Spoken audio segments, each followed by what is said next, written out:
there, my name is Karen Carreras Hubbard, and I'm the coordinator of library services. I'm going to talk to you a little bit about accessing our eBooks, which are electronic books that you can read online. And in order to access them, you have to start somewhere, and where you need to start is the library page. So let me show you how to get to that. You scroll down from the college's main page to the bottom of the page, and you'll see a batch of links. You want to click BCC Library, and that'll take you here to the library page. On this page, we have the A to Z database list, which lists our ebooks, EBSCO ebooks, eBook Central, which is the old eBrary database, as well as our ebook collection page, which just lists a whole batch of different ebooks on databases. And then the other place is to search the EBSCO Discovery Service, which is in the middle here, by clicking Catalog Only, and I'll go into that in detail, searching EBSCO ebooks. I mentioned they're on databases. That is a collection of, it could be articles, in this case it's ebooks. The other thing I wanted to mention is our ebooks are scalable, which means you can look at them on an iPhone or on a handheld device, on a laptop, and they are totally readable.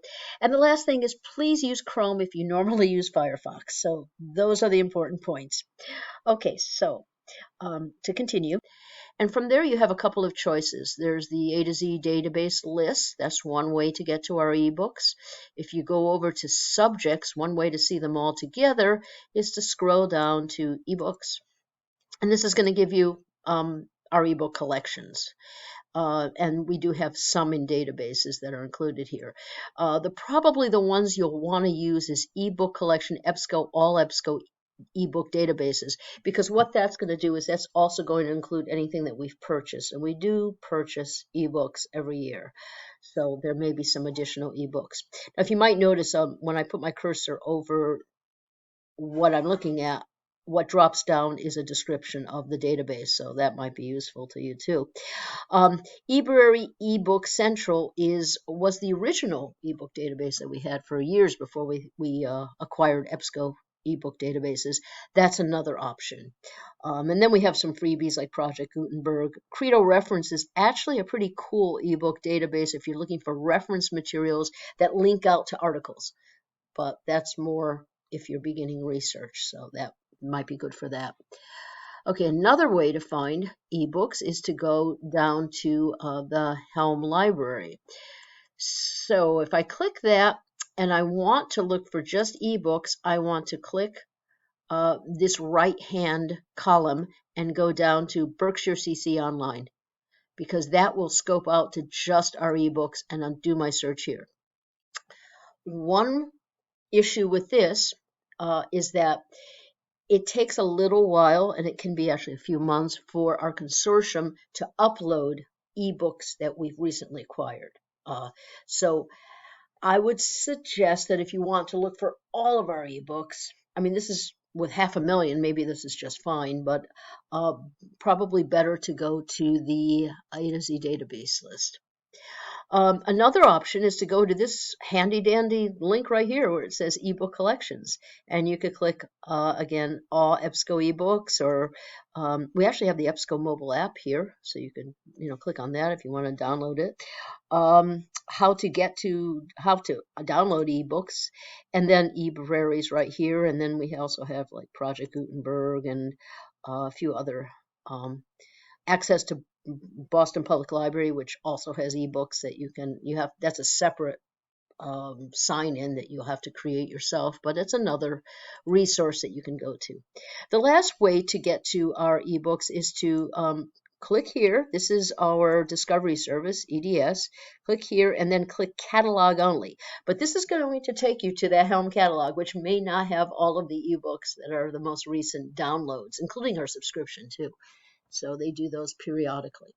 So what I suggest is, really, if you're probably the best bet is either to go to the A to Z database list or to go over here to ebook collections. And I'll just do that. And I'm going to click all EBSCO ebooks here. So it will load.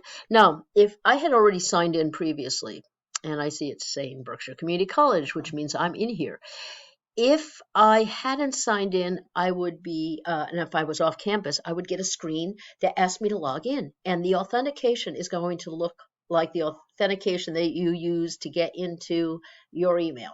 It's going to ask you for your username, which is your email.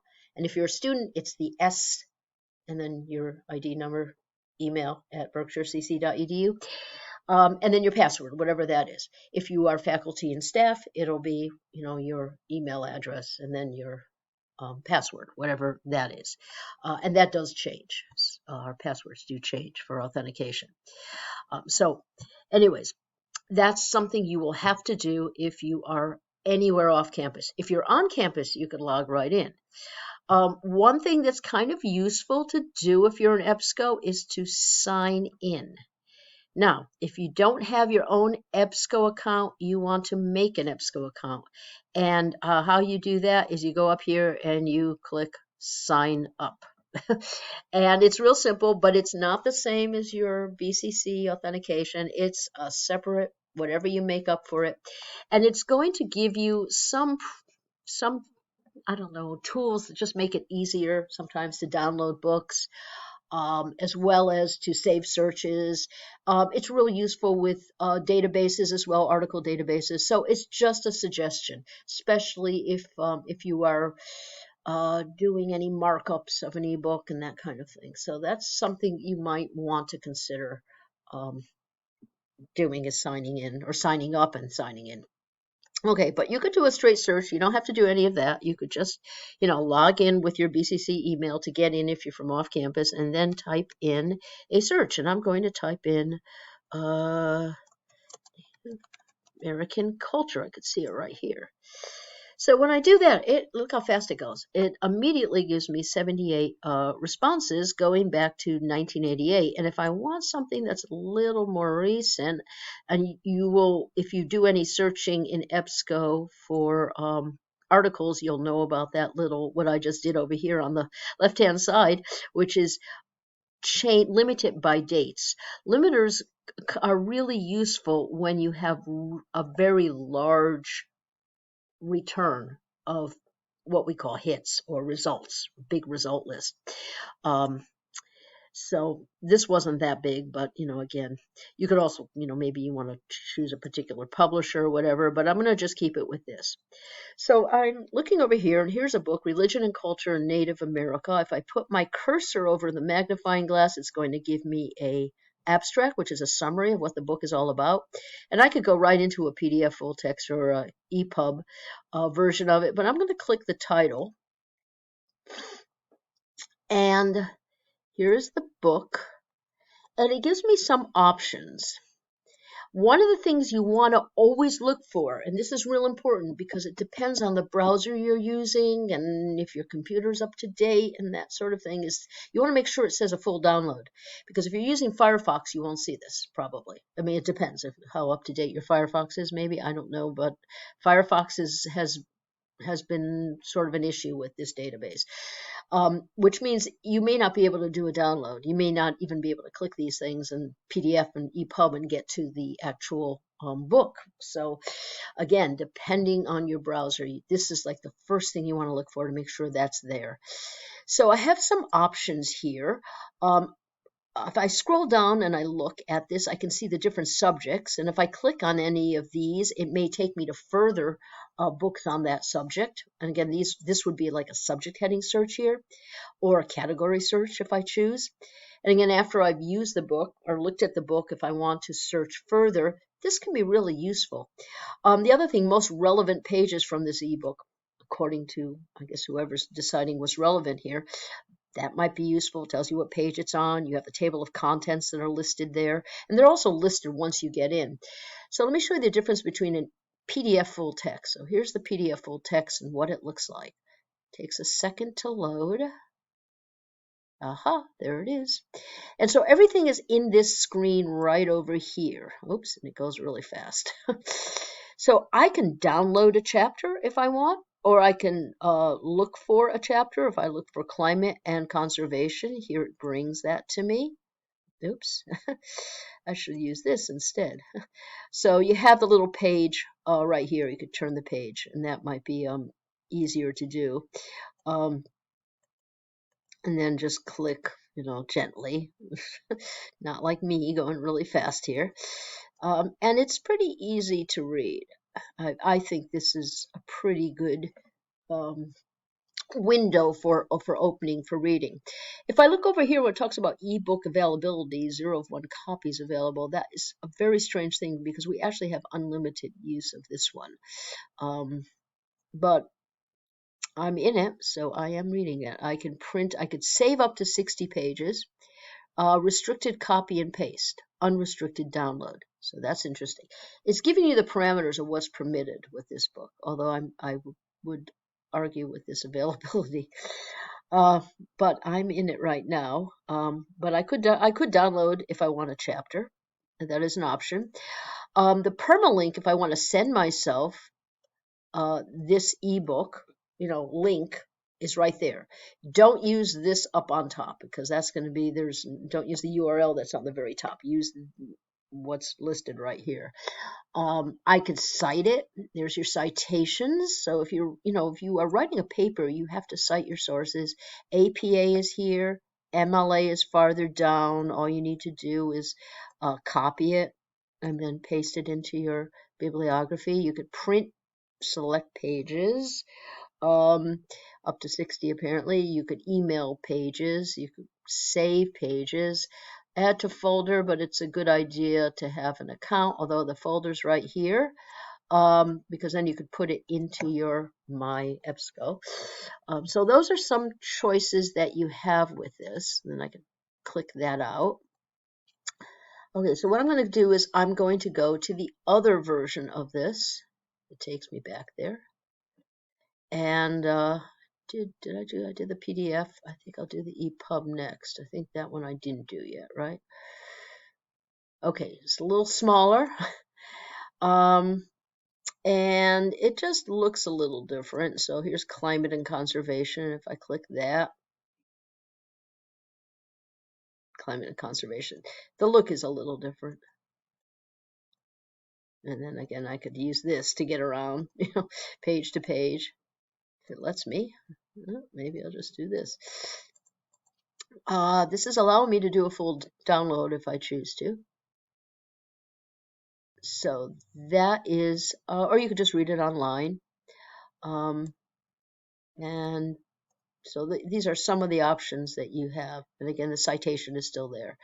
So that's basically a real overview, quick overview of using EBSCO. Next, I'm going to go over to eBook Central. So for eBook Central, I'm going to go, oops, daisies, if I can get to it, right there. This was our most popular database when it was the only one we had for ebooks. And it's still a much loved and used database. So I'm going to type in the same, I guess I had done it earlier, Native American culture, same search terms. There's also an advanced search, so you could do that as well. Actually, maybe I will do an advanced search because if you want to limit your dates, an advanced search is actually better with eBook Central. So if I go ahead and Control-V, paste that, and if I say I want it between 2015 and 2023, okay, so I'll do that. And so what it's going to bring up are more recent books because otherwise you may get stuff that's really old. So this tends to be, I don't want you to get confused when you see some of the things they're giving you here on your left. On the left, that may be more all of the books that are within the collection or selections of the collection that may not be your subject. So that's why I decided better to do the advanced search. So you can go ahead and do a full download. You can read it online. You can look at the table of contents. And so those are some of your chapters, some of your choices. I'm going to go ahead and I'll pick one of these. Let's see. So all looks good. Let's try this one. Storytelling. Okay. So some of the options that I have here, I can read it online if I choose to. And one really neat feature that eBook Central has is I could search within the book. And one way to do that is to type a term in here, and I'm going to type Massachusetts. If I can spell it, I just live here. Pay taxes here. I should be able to spell it. There we go. And you want to click this little arrow here. This is really important because if you hit the search button, it's not going to search within the book. And as I scroll down, I could see all the places where they mention Massachusetts. So if I click this right here, the coming of the Europeans on page 115, they mention Massachusetts. On page 116, they mention Massachusetts. And that may be it. They may not be a lot, but they do mention, And if I go over here, let's see if I go ahead and click it. Usually, they highlight it on the page. Just trying to get to that. There we go. They do highlight it on the page, and right here, these are your page. I should have been clicking these. These are your page where you can turn your pages up here instead of down here. It's up here in eBook Central. But there you could see Massachusetts is mentioned in relation with the Abenaki. So I could cite it. This is for citations, MLA, APA, Chicago. Close that. I can print it. Print PDF, let's see what else, chapter download, full download. So, I mean, there are choices that you have with this. And again, that search is really useful to be able to do that search. Downloading the book is another option that you have. You could go ahead and do that if you'd like. Share a link of the book. That link would be your permalink. So that's the same as the permalink that you had with eBook Central. I mean, with EBSCO. This is the eBook Central. This is very similar to the permalink that you had with EBSCO. So, and again, I don't recall there being an issue, as much of an issue with Firefox and eBook Central, but again, if you have the option of using Chrome, then I would suggest using Chrome. So that's kind of just a brief overview of how to get to our ebooks and how to search them. Just a suggestion. So thanks so much. And if you have any questions, let me just go to the library page real quick. If you have any questions, we have over here an online chat. We also have our hours. You can do a walk-in Zoom meeting. You can schedule a time with the librarian. Those are options. You can call us if you'd like. Just a quick note, I'm kind of more of a generalist. If you are in the sciences or in nursing, then you might want to contact Andrea Robert. She is basically our sciences librarian. She handles the sciences as well as literature. So I hope that was helpful to you. Thank you so much for spending a little time with me and with our ebooks. Happy reading. Take care.